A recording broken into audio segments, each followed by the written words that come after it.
Ang unang sulat ni Pablo alang sa mga taga-Tesalonika.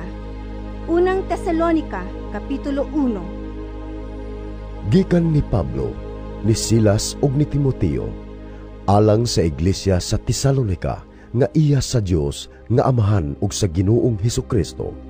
Mainyo ang grasya ug ang kalinaw sa Dios. Sa kanunay, nagampo kami alang kaninyo ug nagpasalamat sa Dios tungod kaninyong tanan. Sa among pag-ampo sa atong Dios ug Amahan, wala na mo hikalimti paghisgot ang pagtuo nga gipakita ninyo ug ang inyong kakugi nga dinasig sa gugma ingon man ang inyong lig-ong paglaom sa atong Ginoong Hesukristo. Mga igsoon, nasayod kami nga ang Dios na higugma kaninyo ug gipili kamo niya aron maiya. Kay nagwali kami sa maayong balita, dili sa pulong lamang, kundili sa gahom sa Espiritu Santo. Hugot ang among pagtuo nga kini matuod gayod. Nasayod kamo giunsa namo pagkinabuhi, samtang kami uban pa kaninyo alang lamang sa inyong kaayuhan. Gisundog ninyo kami ug ang Ginoo, ug bisag nag-antos kamo pag-ayo, gidawat ninyo ang mensahe uban sa kalipay nga gikan sa Espiritu Santo. Tungod niini, nahimo kamong panig-ingnan sa tanang magtotoo sa Macedonia ug sa Akaya. Pinaagi kaninyo ang mensahe mahitungod sa Ginoo mikaylap sa Macedonia ug sa Akaya. Mikaylap usab sa tanang dapit ang balita mahitungod sa inyong pagtuo sa Dios. Busa, dili na kinahanglan nga amo pa kining isulti. Sila mismo nagbalita, giunsa ninyo kami pagdawat sa among pagduaw kaninyo, ug nga mibiya kamo sa mga Dios-Dios aron pag-alagad sa matuod ug buhi nga Dios.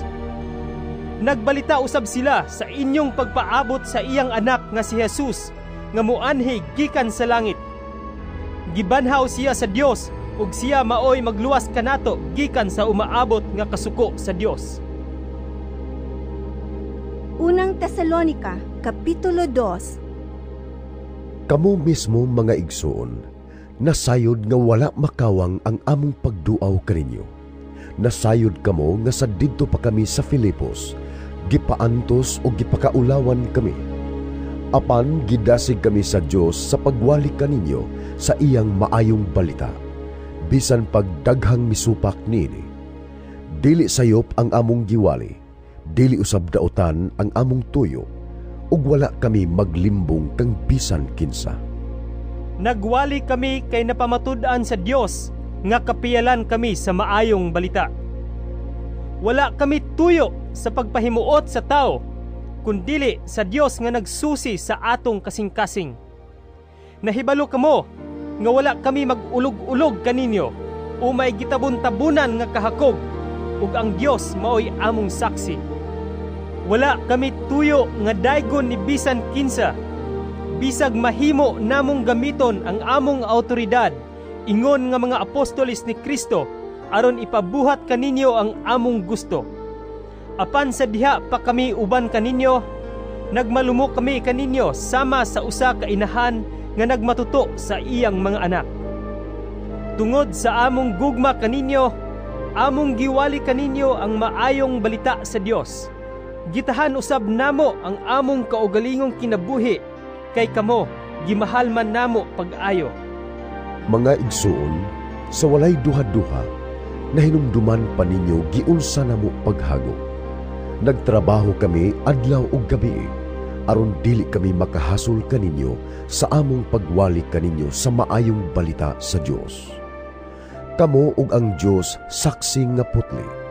Matarong ug dili sa lawayon ang among pagpakig-uban kaninyo nga mituo. Nasayod kamo nga ang among pagtagad kaninyong tanan sama sa pagtagad sa usa ka amahan ngadto sa iyang mga anak. Gidasig namo kamo, gilipay o gitambagan kanunay sa pagkinabuhi sa paagi nga makapahimuot sa Dios kinsa maoy nagtawag kaninyo aron kamo makaambit sa iyang kingharian ug himaya.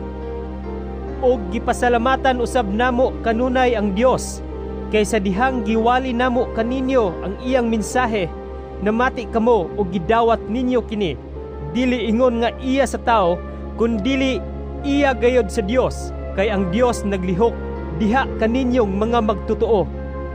Mga igsoon, ang nahitabo kaninyo sama usab sa nahitabo sa mga iglesia sa Dios sa Judea, sa mga magtotoo ni Kristo Jesus. Gilutos kamo sa inyong katagilungsod, ingon nga ang mga magtotoo didto sa Judea gilutos sa mga Hudeo. Gipatay nila ang Ginoong Hesus ug ang mga propeta. Sila usab mao'y naglutos kanamo.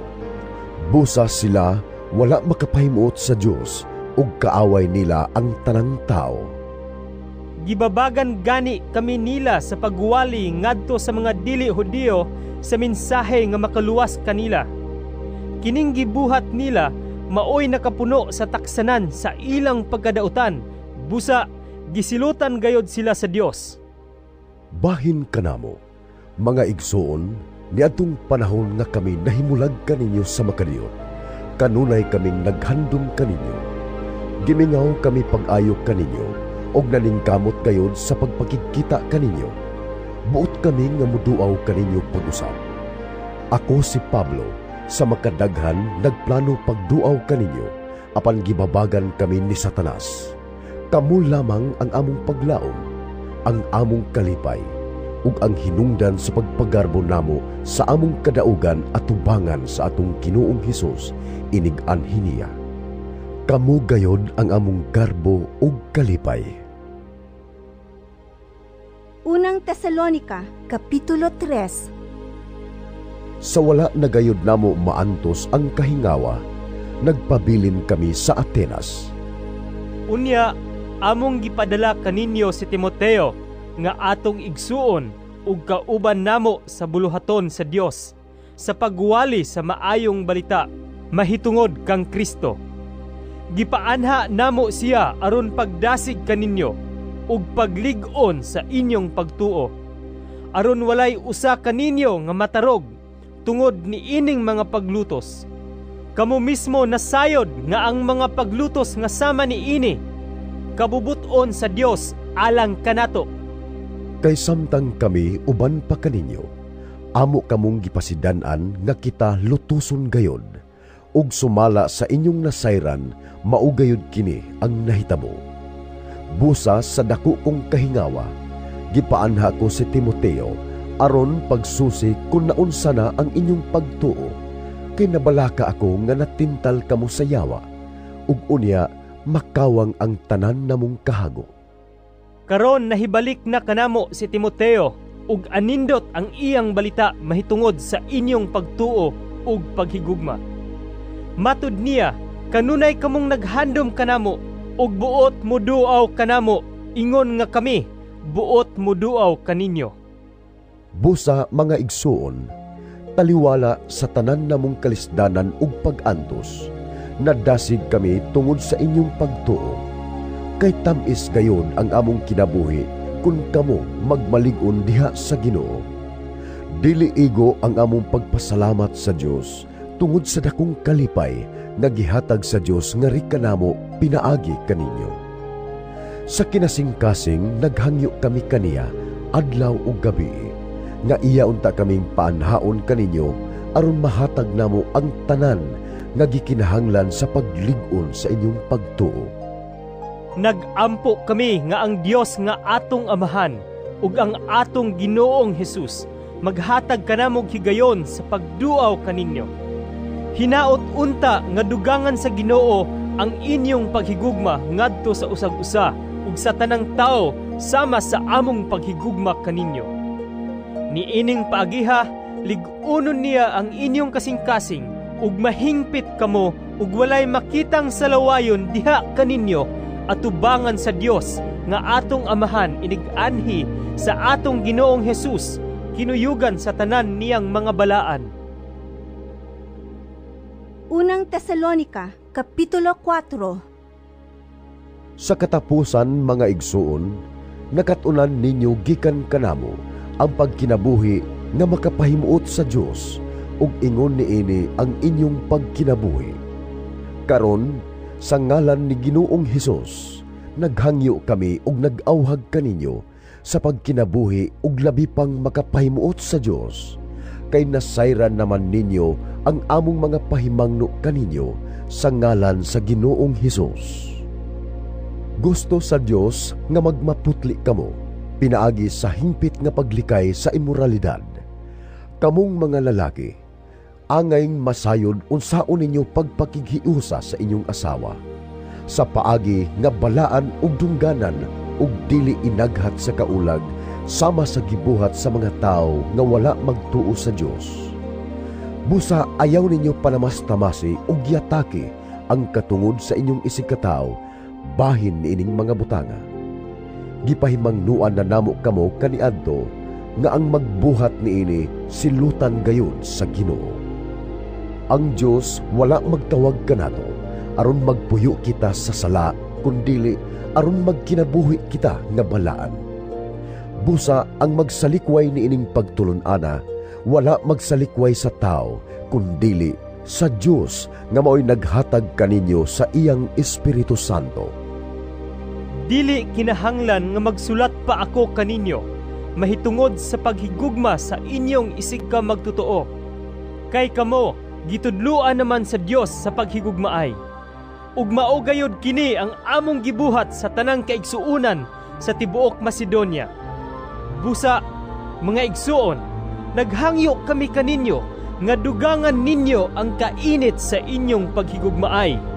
Tinguhaan ninyo ang pagkinabuhi nga malinawon. Ayaw kamo panghilabot sa uban o pagsalig sa uban alang sa inyong panginabuhi sumala sa gisulti na namo kaninyo. Niining paagiha, tahuron kamo sa dili mga magtotoo ug dili na kamo magsalig kang bisan kinsa alang sa inyong gikinahanglan. Mga igsuon, buot kami nga masayod kamo sa kamatuoran mahitungod ni adtong nangamatay na, aron dili kamo mag-uol sama sa mga tao nga walay paglaom. Kita nagtuo nga si Hesus namatay ug nabanhaw. Busa tungod kang Hesus, banhawon ug dad-on sa Dios uban kaniya kadtong nangamatay nga nagtuo kang Hesus. Ang pagtulon-an sa Ginoo nga gitudlo namo kaninyo mao kini: kita nga buhi pa inigbalik sa Ginoo, dili mag-una ni adtong nangamatay na. Unya mabati ang singgit sa pagmando ug ang tingog sa arkanghel, ingon man ang lanog sa trompeta sa Dios, ug mokunsad ang Ginoo gikan sa langit.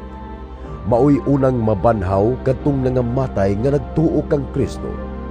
Unya kita nga buhi pa ni adtong adlaw, bayawon uban kanila didto sa mga panganod aron pagsugat sa Ginoo. Ug kita unya uban na kanunay sa Ginoo. Busa, pagdasigay kamo tungod ni ining paglaoma. Unang Tesalonica, Kapitulo 5. Mga igsoon, dili na kinahanglan nga sulatan pa kamo kung kanus-a mahitabo kining mga butanga. Kamo mismo nasayod kaayo nga ang pagbalik sa Ginoo sama sa usa ka kawatan nga moabot sa gabi. Inig-ingon sa mga tao, malinawon ang tanan ug luwas sa kakuyaw. Sa kalit, moabot kanila ang kalaglagan, sama kakalit sa sakit nga bation sa babay nga nagbati. Unya, dili sila makalikay niini. Apan kamo mga igsuon, wala magpuyo diha sa kangitngit. Busa, dili kamo makalitan sa maong adlaw nga moabot sama sa usa ka kawatan. Kamong tanan, iya sa kahayag ug iya sa adlaw. Dili kita iya sa gabi o iya sa kangitngit. Busa, dili kita mga tulog sama sa uban, kundili magtukaw ug magmaligdong kita. Kasagaran ang mga tao matulog sa gabi, ug sa gabi usab sila mga hubog. Apan kay kita, iya man sa adlaw, angay kita magmaugdang. Kinahanglan nga ang pagtuo ug paghigugma himuon natong sama sa taming sa dughan, ug ang atong paglaom sa kaluwasan sama sa helmet. Ang Dios wala magpili kanato aron kita iyang silutan, kundili aron maluwas pinaagi sa atong Ginoong Hesukristo. Gihatag niya ang iyang kinabuhi alang kanato aron kita mabuhi uban kaniya. Buhi man kita o patay, inigbalik niya. Tungod ni ini, pagdinasigay o pagtinabangay kamo sama sa inyong gihimo karon. Mga igsuon, naghangyo kami kaninyo nga inyong tahuron ang mga naghago uban kaninyo. Sila ang gipili sa Ginoo aron pagdumala ug pagtudlo kaninyo. Tahura sila og higugmaa pag-ayo tungod sa ilang katungdanan ug pagdinaitay kamo. Nag-awhag kami kaninyo mga igsuon, nga inyong pahimatngunan ang mga tapulan, dasigon ang talawan, tabangan ang maluyahon, ug pagmapailubon kamo kanilang tanan. Ayaw ninyo panimasli ang nagbuhat og dautan kaninyo, kundili sa kanunay buhata ang maayo alang sa usag-usa ug sa tanang tao. Pagmalipayon kamo kanunay, pagampo sa tanang panahon, ug pagpasalamat kamo bisag unsay mudangat kaninyo. Kini mao ang kabumuton sa Dios nga buhaton ninyo sa ngalan ni Kristo Jesus.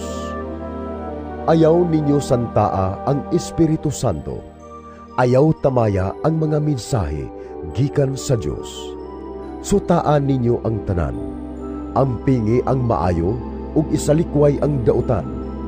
Hinaot unta nga ang Dios nga naghatag kanatog kalinaw, hingpit nga maghimo kaninyong balaan aron walay makitang salawayon sa tibuok ninyong pagkatao. Sa espiritu, kalag ug lawas hangtod sa pag-abot sa atong Ginoong Hesukristo. Matinud-anon ang nagtawag kaninyo ug buhaton gayud niya kini. Mga igsuon, pag-ampo usab kamo alang kanamo. Pangumustaha ang tanang kaigsuunan sa halok nga inigsuon. Sa ngalan sa Ginoo, naghangyo ako kaninyo nga basahon ninyo kining sulata ngadto sa tanang kaigsuunan. Mainyo ang grasya sa atong Ginoong Hesukristo